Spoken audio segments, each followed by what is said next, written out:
જય શ્રી કૃષ્ણ મિત્રો, તો સ્વાગત છે તમારું આજના નવા વિડીયોમાં। તો મિત્રો, આપણે આગળના વિડીયોમાં જોયું હતું સિંગલ લાઇન ચેક્સ। હવે આપણે જોઈશું ડબલ લાઇન ચેક્સ। તો મિત્રો, અહીં આપણે 2 લાઇન ડ્રો કરવાની છે, એટલે કે ડબલ લાઇન ડ્રો કરીને ચેક્સ બનાવવાની છે। તમે વિડીયોમાં જોઈ શકો છો કે 2 લાઇન વચ્ચે કેટલી સ્પેસ છે અને ચેક્સની ડિઝાઇન કેટલા માપમાં છે। તો મિત્રો, અહીં મેં ડબલ લાઇનમાં ચેક્સ ડ્રો કરી લીધી છે। હવે જે બોક્સ ડ્રો થયા છે તેમાં આપણે બોક્સની દરેક લાઇનમાં આપણે નાની નાની લાઇન ડ્રો કરીશું। તમે વિડીયોમાં જોઈ શકો છો કે મેં કઈ રીતે લાઇન ડ્રો કરી છે। હવે આ લાઇન ડ્રો કરવાથી એક ફ્લાવર શેપ ડ્રો થશે।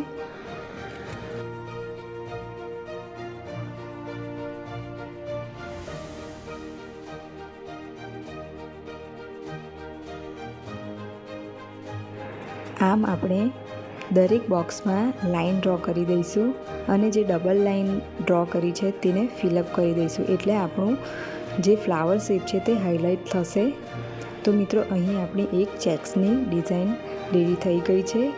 તો તમને આઈડિયા આવી જશે કે મેં ફ્લાવર શેપ ડ્રો કર્યો છે। હવે તેમાં વચ્ચે ડોટ મૂકીશું, એટલે આપણી ચેક્સની એક બીજી ડિઝાઇન પણ રેડી થઈ જશે। તમે ડોટ મૂકી શકો છો અને તેની સાથે સાથે તમે શેડિંગ પણ કરી શકો છો। તમે જોઈ શકો છો કે મેં ફ્લાવરના દરેક ખૂણામાં શેડિંગ કર્યું છે, એટલે આપણી એક 3G ડિઝાઇન પણ આ જ ચેક્સમાં રેડી થઈ જશે। તો હવે આપણે આગળ વધીએ અને જોઈએ બીજી ડિઝાઇન। તો મિત્રો, અહીં આપણે ઊભી ડબલ લાઇન કરવાની છે અને આડી ડબલ લાઇન કરવાની છે અને એક બોક્સ રેડી કરવાનું છે।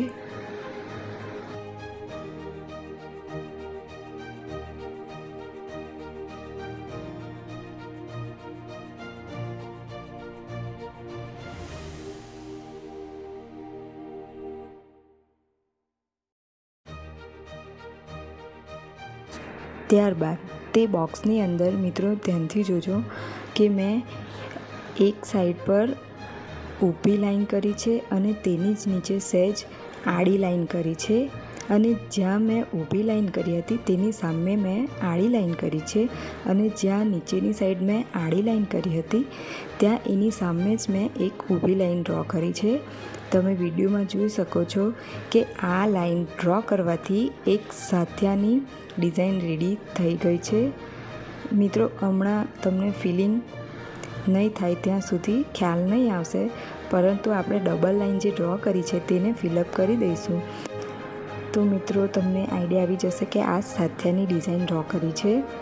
એવી જ રીતે આપણે બીજા બોક્સમાં પણ પહેલાં ઊભી લાઇન કરવાની, તેની નીચે આપણે આડી લાઇન કરવાની છે, અને તેની સામે જ્યાં ઊભી લાઇન કરી હતી તેની સામે આપણે આડી લાઇન કરવાની છે, અને જ્યાં આડી લાઇન કરી છે તેની સામે આપણે નીચેની સાઈડ એટલે કે ઊભી લાઇન કરીશું। તો મિત્રો, અહીં પણ એક સાથિયાની નવી ડિઝાઇન રેડી થઈ ગઈ છે। એવી જ રીતે આપણે દરેક બોક્સમાં આડી અને ઊભી લાઇન દ્વારા ડિઝાઇન રેડી કરીશું, અને જે ડબલ લાઇન ડ્રો કરી છે આપણે તેને ફિલઅપ કરી દઈશું। તો આપણા સાથિયાની ડિઝાઇન છે તે હાઇલાઇટ થઈ જશે।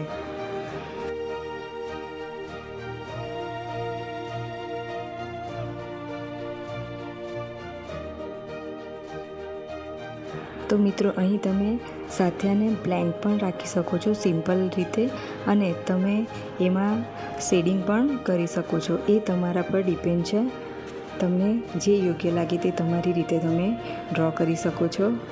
તો હવે આગળ વધીએ, આપણે બીજા બોક્સમાં નવી ડિઝાઇન જોઈએ। તો અહીં આપણે એ બોક્સને ક્રોસ લાઇનથી ફિલઅપ કરવાનું છે અને તેની વચ્ચે એક ડોટ મૂકવાનું છે। તો અહીંયા બીજી એક ડિઝાઇન પણ રેડી થઈ ગઈ છે। ત્યારબાદ આપણે નવી ડિઝાઇન જોઈએ કે એક બોક્સમાં મેં ચારેય ખૂણામાં ત્રિકોણ શેપમાં મેં લાઇન ડ્રો કરી છે। તમે વિડીયોમાં જોઈ શકો છો, અને બધી બાજુ આપણે ત્રિકોણ આકારમાં લાઇન ડ્રો કરીને વચ્ચે ડોટ મૂકવાનું છે। તો એક અહીં આપણી બીજી ડિઝાઇન પણ રેડી થઈ ગઈ છે। તો મિત્રો તમે અહીં જોઈ શકો છો કે ડબલ લાઇન ચેક્સમાં મેં 5 ટાઈપની ડિઝાઇન બતાવી છે. તો મિત્રો આજના વિડીયોમાં બસ આટલું જ. મળીએ બીજા વિડીયોમાં. ત્યાં સુધી આવજો. જય શ્રી કૃષ્ણ.